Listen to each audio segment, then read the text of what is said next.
जब दिन चल रहा हो बिजी और चाहिए थोड़ा ब्रेक,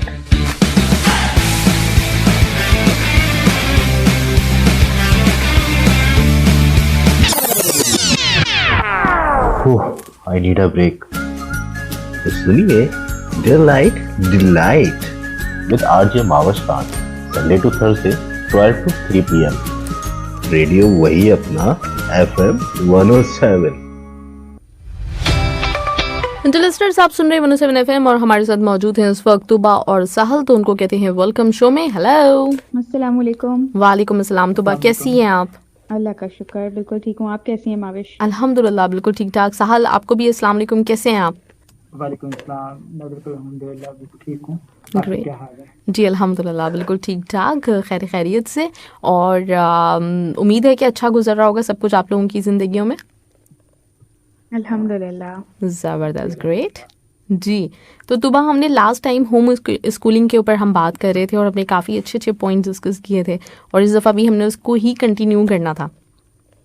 बिल्कुल बिल्कुल, और कुछ आपने ज़बरदस्त किस्म के सवाल छोड़े थे आखिर में, हम्म और उसने मुझे भी कुछ सोचने पर मजबूर किया, और हमने सोचा कि क्यों ना उन सवालों को ही हम आज डिटेल में डिस्कस कर लें, ताकि और सुनने वालों के जहनों में भी अगर ये सवाल उठे हैं हम्म तो इंशाल्लाह उस पर क्लैरिटी मिल जाएगी। ज़बरदस्त, ग्रेट। बिल्कुल बिल्कुल बिल्कुल, शुरू करते हैं।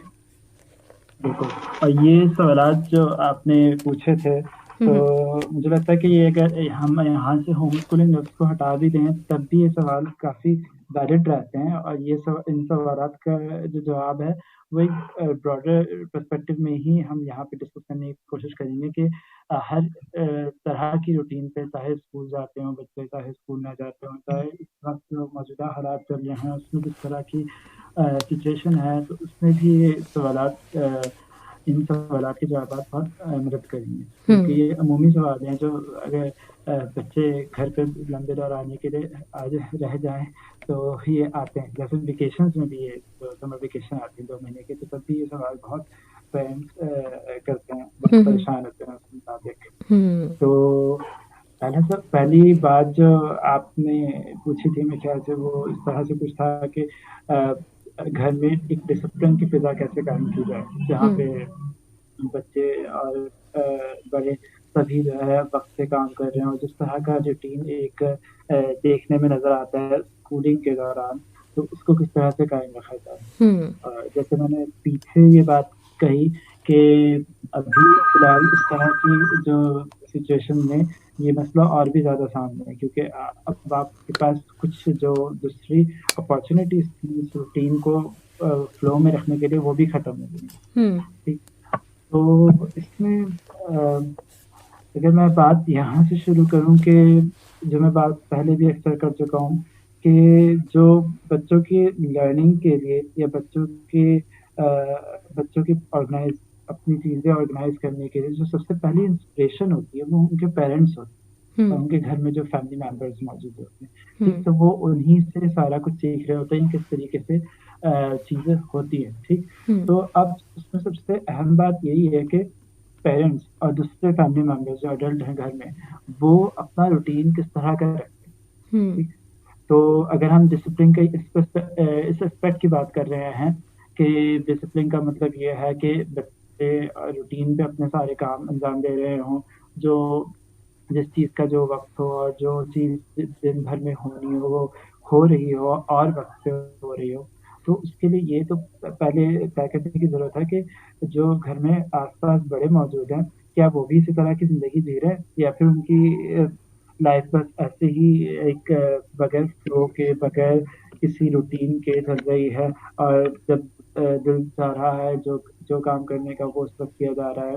और फिर उसके साथ-साथ ये एक्सपेक्ट किया जा रहा है कि बच्चे क्योंकि घर में हैं, तो बच्चे उसी तरीके से जिस तरीके से पहले अपने रूटीन के कामों को अंजाम देते थे, उसी तरीके से सारे काम करेंगे। तो ये एक बहुत कॉन्ट्राडिक्टरी सी सिचुएशन है, और इसमें ये समझने की ज़रूरत है कि पेरेंट्स और जो भी बकाया घर वाले हैं बड़े, वो अपना रूटीन पहले खुद चेक करें, और चेक करने के बाद फिर उस फॉर्म में लेके आने की कोशिश करें जिस फॉर्म में वो चाहते हैं कि बच्चों से चाहते हैं कि वो भी इस तरह की रूटीन को फॉलो कर रहे हैं, क्योंकि डिसिप्लिन एक एस्पेक्ट रूटीन भी है ना, कि मतलब आपको ये लगता है कि अगर मतलब जब दिल चाह रहा है जो काम करने का, अगर वो किया जा रहा है तो ये डिसिप्लिन के खिलाफ है, ठीक। तो ये बात पहले समझने की जरूरत है। और यहाँ जो एक और अहम चीज जो मेरे ख्याल से है, जो कि स्कूल के पर्सपेक्टिव में है, कि अगर आप देखें तो स्कूल में एक बहुत ही नज्म ज़ब्त होता है, हर चीज काम पे टाइम पे होती है, हर चीज अपने तयशुदा पैरामीटर्स होते हैं उसके हिसाब से होती है। हत्ता के चलने या अगर कहीं एक रूम से दूसरे रूम में जाना है तो भी लाइन बना के जाते हैं। तो उस लिहाज का डिसिप्लिन तो आपके घर में नहीं मौजूद होगा, और वो मेरे ख्याल से, अगर मैं अपनी राय का इजहार करूँ तो मेरे ख्याल से तो वो एक गैर जरूरी डिसिप्लिन है, इसकी तो खैर जरूरत नहीं होती जिंदगी में। ये सब चीजें कि कहाँ पे किस तरीके से चलना है तो खुद ही सीखे जाती हैं। तो ये ऐसा तो कोई, ये मेरे ख्याल से डिसिप्लिन नहीं है। अच्छा, दूसरी चीज के रूटीन से मुतालिक ही मैं अगर मजीद बात करूं, क्योंकि रूटीन मेरे ख्याल से पेरेंट्स के लिए सबसे बड़ा इशू बन के आता है इस वक्त में। तो ये चीज इसका शायद मैंने पहले जिक्र किया हो कि रूटीन को ना फ्लेक्सिबल होना चाहिए, क्योंकि अब आप एक सिस्टम में नहीं है, अब आप घर में है, ठीक है, तो वहां पे कुछ फ्लेक्सिबिलिटी होनी चाहिए चीजों के लिए। उसके बड़े फवायद होते हैं कि आप अगर फ्लेक्सिबिलिटी शो कर रहे हैं कि भाई अगर अभी आपका ये फलाना काम करने का दिल नहीं जा रहा है, ठीक है, सही है, इसे हम थोड़ा सा आगे मूव कर लेते हैं, अभी जिस चीज का दिल जा रहा हो वो कर लें, ठीक। तो इसमें कोई हर्ज नहीं है कि अगर आप ये चाह रहे हैं कि हर काम अपने तयशुदा वक्त पे हो, ठीक है, भले सामने मौजूद बच्चा इस काम में अभी फिलहाल इंटरेस्ट रखता हो या ना रखता हो, या अभी उसका उस तरह का मूड हो या ना हो, तो इसका मतलब ये है कि अब आपको कंट्रोल करना पड़ेगा चीजों को, अब आपको पुश करना पड़ेगा, अब आप उसको बच्चे को एक ऐसी चीज के लिए पुश कर रहे होंगे जो कि जिसमें अभी वो फिल वक्त इंटरेस्टेड नहीं है। तो इसमें कोई जायका नहीं है कि अगर आप थोड़ा सा चीजों को आगे पीछे करें। आप अपने लिए भी करते हैं, हम अक्सर अपने लिए काम करते हैं कि आज खाना पकाने का दिल नहीं चाह रहा है, तो कुछ फ्रूट्स खा लेते हैं, सब्जियां खा लेते हैं, सैलेड बना के खा लेते हैं, इस तरह से। तो कुछ तो चीजें आगे पीछे की जा सकती, तो इसमें कोई मसला नहीं है, ठीक। अब फिर एक अहम चीज के जो रूटीन में ही है कि बच्चे सुबह बहुत देर से उठ रहे हैं, ये मसला बहुत है। तो अब आप इसमें जरा नोट करें कि अगर बच्चे देर से उठ रहे हैं तो इसका मतलब ये है कि बहुत मुमकिन है कि बच्चे देर से सोए हों, ठीक। और अगर वो देर से सोए हैं तो वो किस वजह से देर से सोए हैं, आपने नोट किया होगा कि मोस्टली बच्चों को सोने का दिल नहीं चाहता है, उनमें इतनी एनर्जी होती है बच्चों में। हम तो जब रात के 10 बजते तो हमारी सारी एनर्जी खत्म हो चुकी है, तो हम तो बमुश्किल बैठ रहे होते हैं, बमुश्किल अपने चल फिर रहे होते हैं। लेकिन बच्चों का मामला बिल्कुल उलट होता है, उनके पास रात के 11 बजे भी इतनी खासी एनर्जी होती है कि वो उछल कूद कर सकते हैं। तो यहाँ अब कुछ चीजें देखने की जरूरत है कि क्या ऐसा है कि बच्चे के पूरे दिन भर में रूटीन में फिजिकल एक्टिविटीज है ही नहीं। अगर उसकी दिन भर रूटीन में फिजिकल एक्टिविटीज नहीं है, तो खेल कूद नहीं कर रहा है, वो अपनी एनर्जी को इस्तेमाल नहीं कर रहा है, तो जाहिर सी बात है कि रात तक उसके पास बहुत एनर्जी बची हुई, तो अब वो सो नहीं पाएगा उस तरह। तो और फिर रात देर से सोने का मतलब यह है कि रात सुबह देर से आँख खुलेगी, और ऐसा नहीं हो पाएगा कि आप जो है जिस तरह से आप जाने के 8 बजे सब उठ के बैठे हों, और जिस तरह से दिन एक बहुत एनर्जी के साथ स्टार्ट होता है उसी तरीके से स्टार्ट हो, वो पूरी जो मतलब ये अगर मैं आसान लफ्ज़ों में पुट करूँ तो बच्चे का दिन भर की रूटीन में मौजूद फिजिकल एक्टिविटीज डिसाइड करती हैं कि बच्चा कब सोएगा, और किस तरह, अगर वो जल्दी सो रहा है तो फिर वो किस तरह से उठेगा। क्योंकि आपने नोट किया होगा अक्सर बच्चे जब सुबह उठते हैं तो वो उस तरह का फील नहीं करते हैं जिस तरह का एक अच्छी नींद लेने के बाद बच्चा फील करता है। तो ये सब चीजें बहुत अहम है। इसमें एक और चीज भी आप ऐड कर सकते हैं कि बच्चे की डाइट किस तरह की है। अगर बहुत ज़्यादा गैर ज़रूरी वाइट शुगर बच्चे की डाइट में है, ज़ाहिर-सी बात है कि वो एक एक्स्ट्रा सरप्लस एनर्जी आती है, तो उसकी वजह से वो उसका रूटीन पूरा ऊपर-नीचे हो जाता है, बच्चे की स्लीप रूटीन खराब होती है। हम्म तो ये चीज़ बहुत अहम है। हम्म तो ये तो कुछ रूटीन से मुताबिक बात होगी डिसिप्लिन में। हम्म अब मैं एक और चीज़ बस ऐड करना चाहूँगा कि वो जो बात शुरू में मैंने कही थी कि डिसिप्लिन को भी समझने की थोड़ा बहुत ज़रूरत है कि डिसिप्लिन कंट्रोलिंग नहीं है, हम्म ठीक? कि डिसिप्लिन का मतलब ये होता है कि आप इंटरनल मोटिवेशन के साथ अपनी चीज़ों को खुद ऑर्गेनाइज़ कर रहे हों, अपने आप खुद अ, आप खुद एक ऑर्डर में अपनी ज़िंदगी को लीड कर रहे हो, ठीक? तो हम्म ये इंटरनल मोटिवेशन होती है। अगर हम्म बाहर से आप कंट्रोल करना चाहते हैं, तो आप कर तो सकते हैं, लेकिन उसके नुकसानात बहुत होते हैं। रिलेशनशिप खराब होने के इम्कान हम्म बहुत ज़्यादा है। तो सही है कि वो जो असल मकसद और असल तरीका समझ आना चाहिए डिसिप्लिन्ड होने का, तो वो नहीं हो पाता। वो एक लॉन्ग टर्म में उसके इफ़ेक्ट होते हैं कि जहाँ पे आप कंट्रोलिंग को बीच में ले आते हैं। तो सारे फिर आगे जिस तरीके से एक शख्स को डिसिप्लिन्ड होना चाहिए, हम्म वो नहीं हो पाती चीज़ें। अब हम्म यहाँ जो एक जनरल एक छोटी-सी एक मज़ीद टिप है कि ये जो कि आप घर वाले सारे एक फ्लो एक अपना उनका रूटीन हो, रूटीन एक्टिविटीज़ बाउंड हो, ठीक? हम्म जहाँ पे टाइम की बात आ रही हो, तो फिर वहाँ टाइम इस तरह से हो कि खाने का टाइम, नमाज़ के टाइम, ये इनके एतबार से चीज़ें थोड़ा बहुत चल रही हैं। तो उसमें ये किया जा सकता है कि आप एक व्हाइट बोर्ड का इस्तेमाल कर सकते हैं, हम्म जहाँ पे आप अपनी जैसे सुबह उठने के बाद, सुबह नाश्ते से पहले या नाश्ते के बाद जो दिन भर में एक्टिविटीज़ करनी हो, तो वो उनको सब मिल के बैठ के नोट डाउन कर सकते हैं।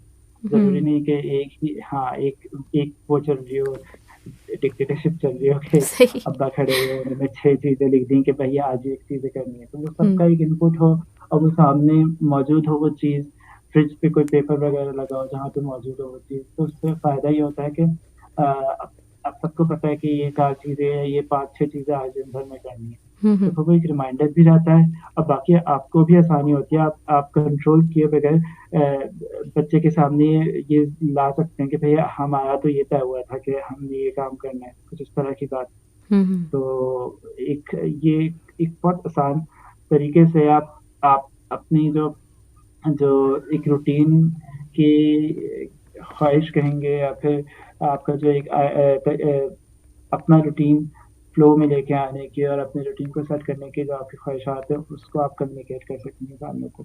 ग्रेट ज़बरदस्त। मतलब रूटीन जो हम स्कूल की जो हम बात कर रहे होते हैं कि डिसिप्लिन हमें स्कूल की वजह से मिलता है, तो अगर हम अपना रूटीन पूरे घर वाले एक पैटर्न पे सोना और उस पे उठ के जितने भी हमारे काम है वो निपटाना शुरू कर दें। और दूसरी जो चीज़ मुझे अच्छी लगी आपकी कि इम्पॉर्टेंट ये नहीं है कि वो एक डिसिप्लिन उस तरह का जो है ना वो डिक्टेटरशिप के साथ हो, बल्कि ये भी हो सकता है कि टास्क डिस्ट्रीब्यूट किए जा सकते हैं कि आप सब लोगों को कुछ टास्क मिले हुए हों, सब लोगों को अपनी अपनी रिस्पॉन्सिबिलिटीज़ का पता हो, तो ये इम्पॉर्टेंट है। बिल्कुल, ग्रेट ज़बरदस्त। बिल्कुल।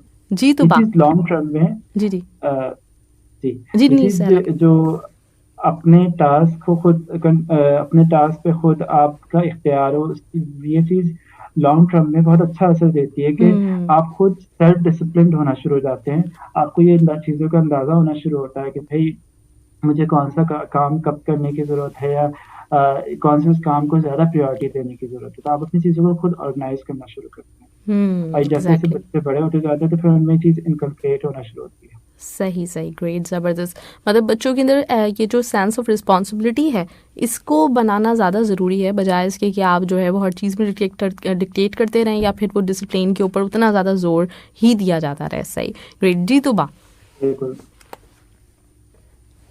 जी, बिल्कुल। और जैसे कि अभी हम ये डिसिप्लिन की क्योंकि बात कर रहे हैं, तो आप देखें सबसे पहले जब हम डिसिप्लिन की बात करते हैं ना, तो हमारे ज़हन में एक फ़ौजी टाइप डिसिप्लिन आ रहा होता है ज़हन में, कि अब सब बच्चे लाइन बनाकर सीधे-सीधे चलेंगे और एक सीटी बजेगी और वो हाथ ऊपर होगा और हम्म सीटी बजेगी और हाथ नीचे होगा। तो वो वाली चीज़ हमारे जो डिसिप्लिन का इमेज हमारे ज़हन में ना, वो वही वाला बैठा हुआ है, एक रोबोटिक टाइप का।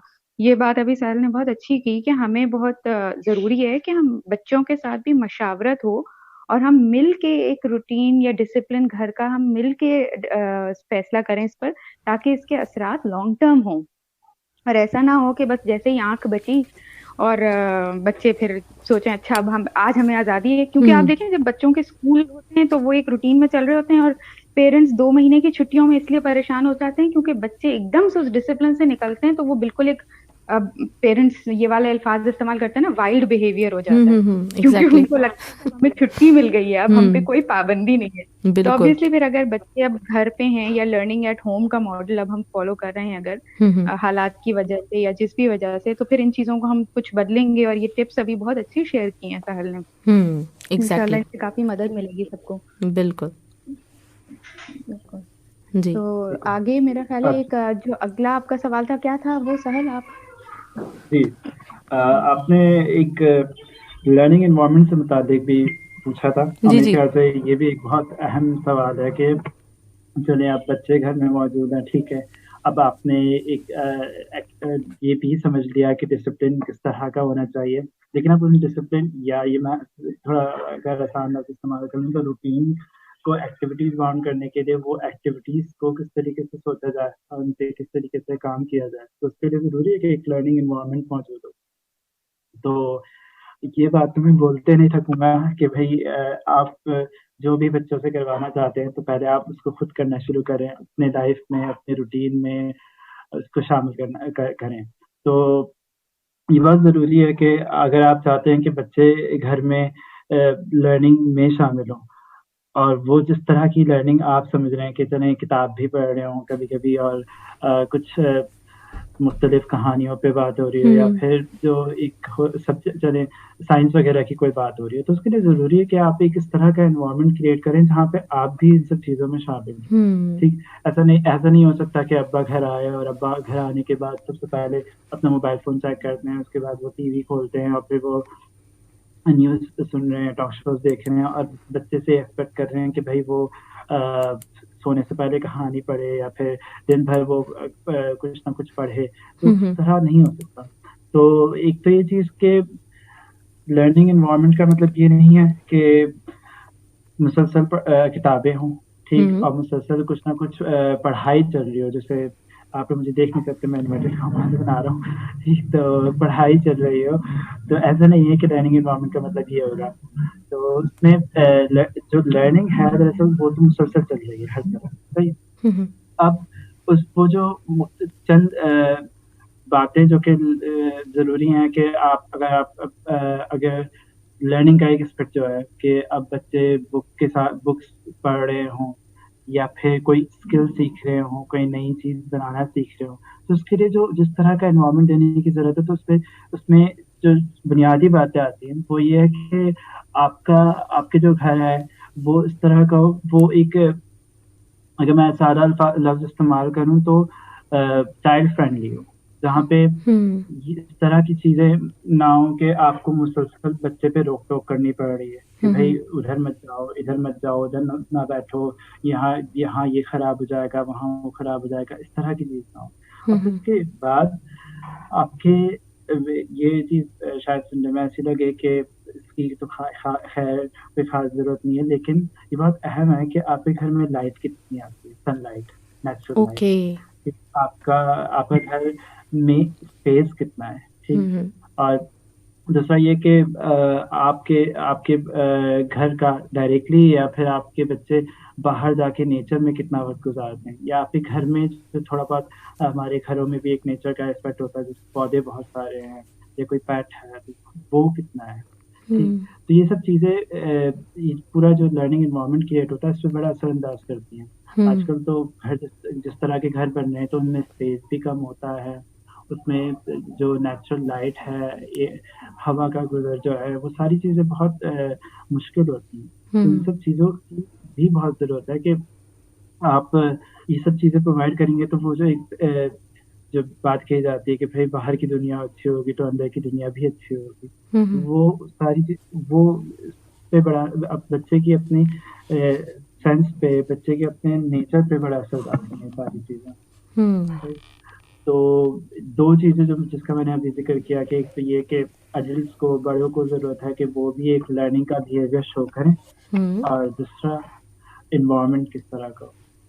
तो इसमें Right. एक और चीज़ इन्वायरमेंट में ये भी ऐड की जा सकती है कि सोशल गैदरिंग्स वगैरह कितनी हो रही हैं। मतलब ये कि घर में अगर 4 अफ़राद हैं, तो 4 के अलावा 5वें बंदे को देखने का मौका कब-कब कितना-कितना मिलता है सही बच्चे को। सही तो ये भी बहुत अहम चीज़ है। और एक और चीज़ मैं ऐड करना चाहूँगा कि जब मैं बात करता हूँ कि एडल्ट्स भी, बड़े भी कुछ ना कुछ लर्निंग में इन्वॉल्व हों, ठीक? तो बच्चों का लर्निंग प्रोसेस तो मुसलसल चल रहा है। जैसे इस दफ़ा बात हुई थी तो साहब ने कहा था कि बच्चा बैठा हुआ भी है, तो वो कुछ सोच रहा है, वो कुछ किसी चीज़ को पे रिफ्लेक्ट कर रहा है, ठीक? लेकिन जब हम बड़ों की बात करते हैं तो बड़ों की तो सोच कुछ मुख्तलिफ ही होती है, वरीज़ होती हैं, कुछ दूसरी चीज़ें होती हैं। तो चंद चीज़ें जिससे लगता है कि बाकायदा बड़े भी उन सब चीज़ों में इन्वॉल्व हैं जो काम हमसे करवाने की कोशिश कर रहे हैं। तो उसमें एक तो किताबें हैं कि किताबें बच्चे बड़े पढ़ते हुए नज़र आए, ठीक? और कभी कुछ राइटिंग वगैरह करते हुए भी नज़र आए, ठीक? क्योंकि ये चीज़ बहुत आम है कि यूनिवर्सिटी से निकलने के बाद बहुत मुश्किल से अम्मा-अब्बा बच्चों को किताबें या लिखते हुए कुछ नज़र आते हैं। तो वो राशन की पर्ची लिखी जाती है और उसके अलावा कुछ नहीं होता। और एक और चीज़ कि जो अगर आप कोई स्किल पे काम कर रहे हैं, कोई ऐसा काम कर रहे हैं जो कि आपको लगता है कि ये मेरे बच्चे को भी आना चाहिए, तो वो आप इंटेंशनली बच्चे के सामने करें, बच्चे को भी उसमें इन्वॉल्व करें। कुकिंग से लेके कारपेंट्री, अगर गाड़ी धो रहे हैं तो आप वो भी सामने करें। हम बच्चों को अक्सर दूर भगा देते हैं इन सब चीज़ों से। एग्जैक्टली तय के वक्त आया हो रहा है, क्या कर रहे हो खड़े रह के देखते हुए। तो इसके बजाय अगर बच्चे को इन्वॉल्व किया जाए इसमें या फिर उसे देखने दिया जाए तो ये बहुत बड़ी लर्निंग होती है। बिल्कुल सही बिल्कुल जी तुबा बिल्कुल।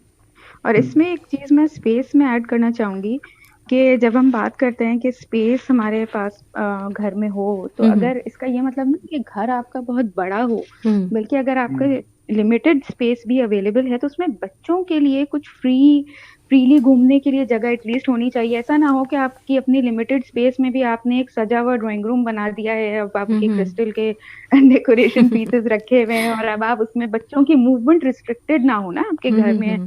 क्योंकि हम तो अक्सर ये कहते हैं कि सोफे का तो मकसद ही यही है कि बच्चा उस पे उछले कूदेगा और खेलेगा।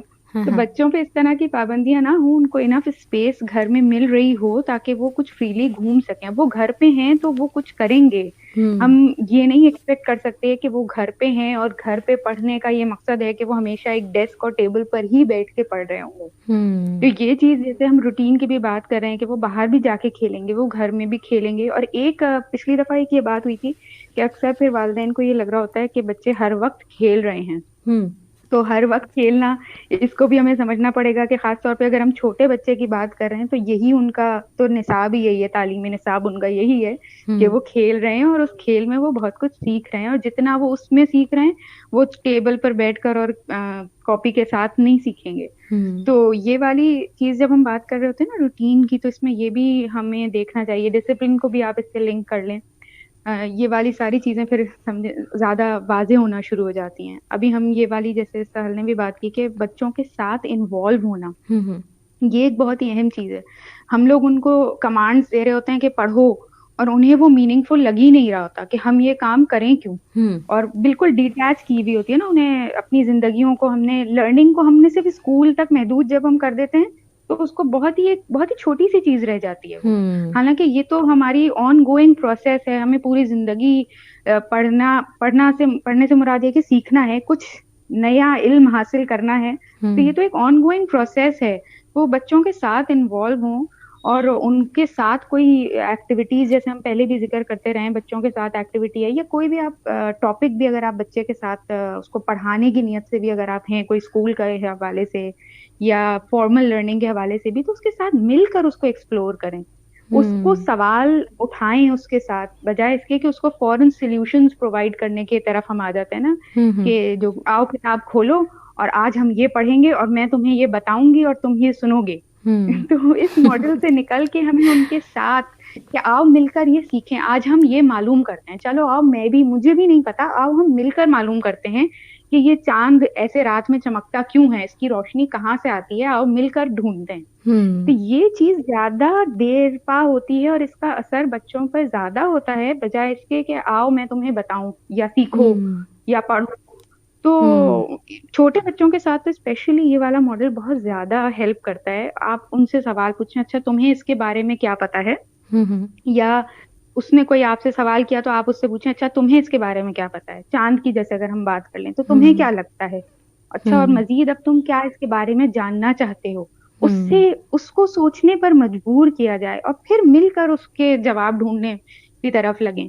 तो ये चीजें इस तरीके से बच्चों की लर्निंग ज्यादा मौसर बनाई जा सकती है। और फिर बड़े बच्चों के हवाले से भी जैसे हम बात करें तो अब तो इतने सारे हमारे पास अल्हम्दुलिल्लाह सॉल्यूशंस मौजूद हैं ऑनलाइन के हवाले से भी, और आप खान अकेडमी वगैरह सब लोग इस्तेमाल कर लेते हैं।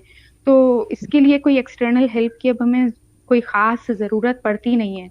लेकिन जैसे एक हम अपने घरों को भी इस हवाले से इक्विप कर सकते हैं कि बच्चों के लिए मटेरियल हमारा जो है, जैसे हम लर्निंग एनवायरनमेंट की बात कर रहे थे, तो लर्निंग एनवायरनमेंट में हमारे घर में ही ऐसी एनवायरनमेंट हो कि बच्चे खुद से सीखने पे मोटिवेटेड भी हो ना। जैसे अगर आपने एक जगह बच्चों के लिए स्पेसिफाई कर दी कि हाँ अब हम ये आपका एरिया है, और आपने वहां पर एक वर्ल्ड मैप लगा दिया, एक ग्लोब रख कि हैंड्स ऑन वो खुद देख सकें, जो किताब में पढ़े हैं वो उनको सामने भी दिख रहा है ना, उनके पास एक मैग्नीफाइंग ग्लास है, आपने बस उनको मैग्नीफाइंग ग्लास दे दिया और फिर अब उन पे छोड़ दें कि वो एक्सप्लोर करें, क्या एक्सप्लोर करना चाहते हैं। इस तरीके का मटेरियल, एक कैलकुलेटर है बड़ा सा, कुछ इस तरीके की चीजें, प्ले डो वगैरह, ये चीजें बच्चों के पास हों तो ये बहुत ज्यादा इफेक्टिव टूल्स होते हैं लर्निंग के बनिस्बत बहुत सारी एकेडमिक टेक्स्ट बुक्स के।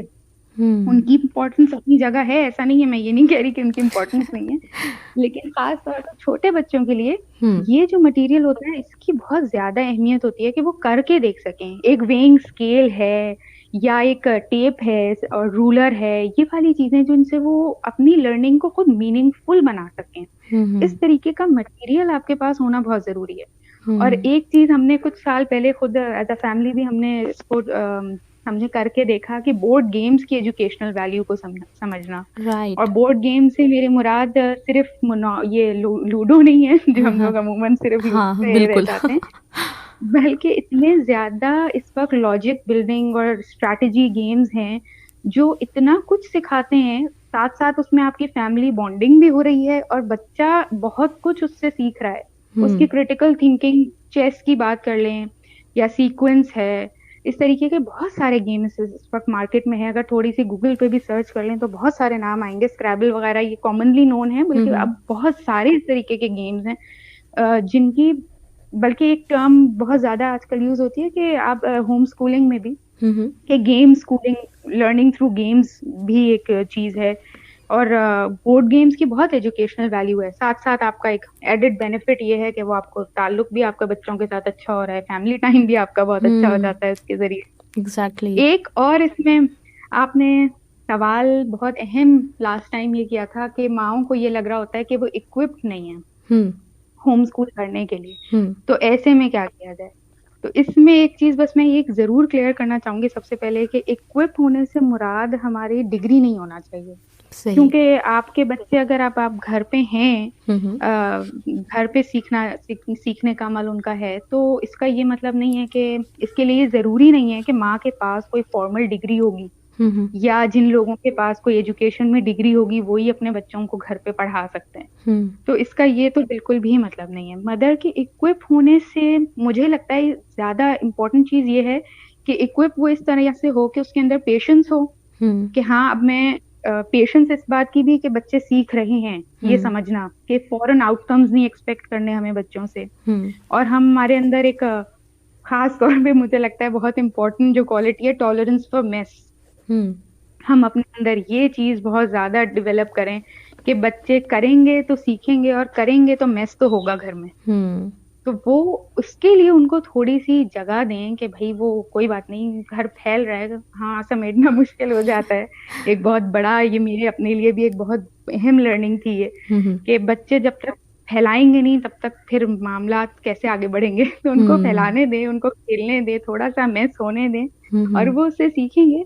और फिर मदर्स को अपने आप को, ज़ाहिर है हम लोगों का सीखने का अमल तो हर वक्त जारी है, तो ऐसा नहीं है कि अगर आपको लगता है कि आप एज अ मदर अपने आप को और बेहतर बनाना चाहती हैं तो मुताला करें, बहुत सारी किताबें मौजूद हैं, उनको पढ़ें। बहुत सारी अब हमारे तो ERDC के चैनल पे बहुत सारी वीडियोस बहुत हेल्पफुल किस्म की मौजूद हैं, उनसे मदद लें। और अपने आप को इक्विप करना कोई मुश्किल बात नहीं है, तो अगर आपको लगता है आप इक्विप नहीं है तो ये सारे तरीके आप अपने आप को इससे बेहतरीन तौर पे इक्विप कर सकती हैं और खुश रहें। एक अच्छी माँ सबसे हेल्पफुल चीज है घर में, एक खुश मिजाज माँ सबसे ज्यादा अहम चीज है बच्चों के लिए घर में।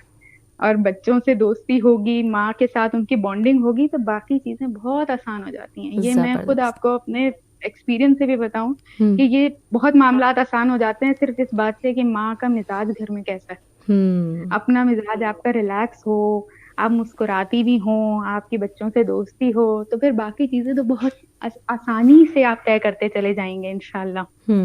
बिल्कुल ज़बरदस्त, ग्रेट। और बहुत अच्छी बात, एक तरह से भी मैं सोच रही थी आपकी बात पे कि जब आपने कहा कि अगर किसी को ऐसा लगता है कि वो इतना क्वालिफाइड नहीं भी है तो वो सीख सकता है, और सीखने की कोई उम्र नहीं होती। और अमूमन हमारे यहाँ ये होता है ना कि शादी के बाद जो एक वो चल रहा होता है पॉलिटिकल सा माहौल, जो होम पॉलिटिक्स हो रही होती है, उसके ऊपर ध्यान इतना ज़्यादा होता है। तो वाकई अगर हर माँ सिर्फ ये सोच के ये अज़म कर ले कि मुझे अपने बच्चे को एक बेहतरीन इंसान बनाना है, और उसकी वजह से उसको भी एक एक्टिविटी मिल जाएगी, अगर उसको लगता है किसी भी चीज़ में कि उसको नहीं कुछ आता, वो ये इस चीज़ में अभी थोड़ा पीछे है, तो वो खुद भी सीखने पे लग जाए, तो ये जो घरेलू झगड़े हैं तो वो ख़त्म हो जाएंगे सबसे बढ़कर, और फिर पॉजिटिविटी भी क्रिएट होगी और बच्चों को बेहतर से बेहतर बताने की मतलब जो है ना एक ख्वाहिश पैदा हो जाए अगर।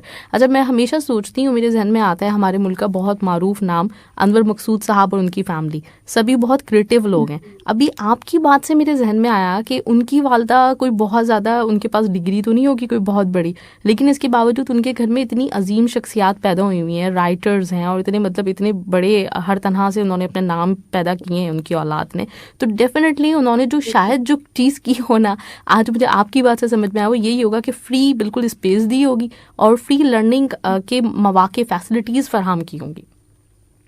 बिल्कुल बिल्कुल। और ये आप इन लोगों की तो आप पढ़ें भी इन लोगों के बारे में तो आपको पता चलेगा कि कोई ऐसी हाई फाई स्कूलों से तालीम नहीं है। ऐसा नहीं है कि कोई बहुत बड़े स्कूल से पढ़कर ये बड़े लोग निकलते हैं। बिल्कुल। तो घर का माहौल बहुत इंपॉर्टेंट रोल प्ले करता है बच्चों की क्रिएटिव पोटेंशियल को डेवलप करने में। और घर के माहौल पे, जैसे अभी हमने सारी रूटीन पर, डिसिप्लिन पर बात की, इन बातों पर थोड़ा सा फोकस करें, इन बातों पर थोड़ा सा गौर करें, क्योंकि देखें मकसद ये नहीं होता कि आप किसी को फौरन एक सोल्यूशन प्रोवाइड कर दें। हम भी यहाँ पर हमारा भी देखें कोशिश ये है कि आपको मजीद सोचने पर आमादा किया जाए। अब आपके पास सोचने को कुछ और मिल गया, अब आप एक नई डायरेक्शन में सोच सकते हैं, तो अपने लिए आप मजीद सीखने की राहें खोलते चले जाएं। और अब तो सीखना भी आसान हो गया है और हर चीज आपके फिंगर टिप्स पर आ गई है। तो सीखें इंशाल्लाह, अपना मुताला बढ़ाएं। बिल्कुल जरूर इससे हेल्प मिलेगी इंशाल्लाह। ज़बरदस्त, बहुत शुक्रिया तुबा और साहल आपका। और वही मैं जो हर दफ़ा एक बात कहती हूँ कि सीखने के लिए वाकई मतलब आपके पास आजकल दुनिया आपके बिल्कुल हाथों में सिमट गई है, आपकी उंगलियों में सिमट गई है, लेकिन फिर भी एक डायरेक्शन चाहिए होती है, क्योंकि जब इतनी चीज़ें आपकी एक्सेस में होती हैं ना, तो फिर सही और गलत की तमीज़ भी कम ही हो रही होती है। तो वो डायरेक्शन माशाल्लाह से आप लोग फराहम करते हैं, आप लोग हमें सोचने पर, अच्छी पॉजिटिविटी की तरफ, दुनिया में वो चीज़ें लर्निंग प्रोसेस की तरफ हमें सोचने पर मजबूर करें। तो इसलिए बहुत आपका थैंक यू, बहुत बहुत शुक्रिया। आपका भी शुक्रिया। मुझे लगता है कि बहुत अहम चीज़ है जो आप जो प्लेटफॉर्म प्रोवाइड कर रहे हैं कि आम फहम अंदाज में ये सारी चीज़ें, बातों का आगे बढ़ना, और जो आपने बात कही कि डायरेक्शन मिल जाती है, तो बिल्कुल ठीक बात है कि एक फिल्टर लगाने की ज़रूरत होती है, इंफॉर्मेशन को छांटने की ज़रूरत होती है, कौन सी काम की है और किससे वाक़ईतन फ़ायदा होगा। तो उसके लिए एक प्लेटफॉर्म ये जो है ये बहुत अहम है। बहुत शुक्रिया साहल तुबा, आप लोगों की कोशिशों का बहुत ज़्यादा शुक्रिया। और इंशाल्लाह ताला नेक्स्ट वीक फिर हम एक नए टॉपिक के साथ मिलते हैं। आज भी बहुत कुछ सीखा मैंने और बहुत कुछ समझ में आया। वो जो पिछले हफ्ते मेरे जहन में सवाल उलझने जमा हो गई थी, आज उनकी मुझे सोल्यूशंस मिल गए। Thank you so much. बहुत ख्याल रखिएगा। इंशाल्लाह फिर नेक्स्ट वीक मिलते हैं एक नए टॉपिक के साथ। Thank you.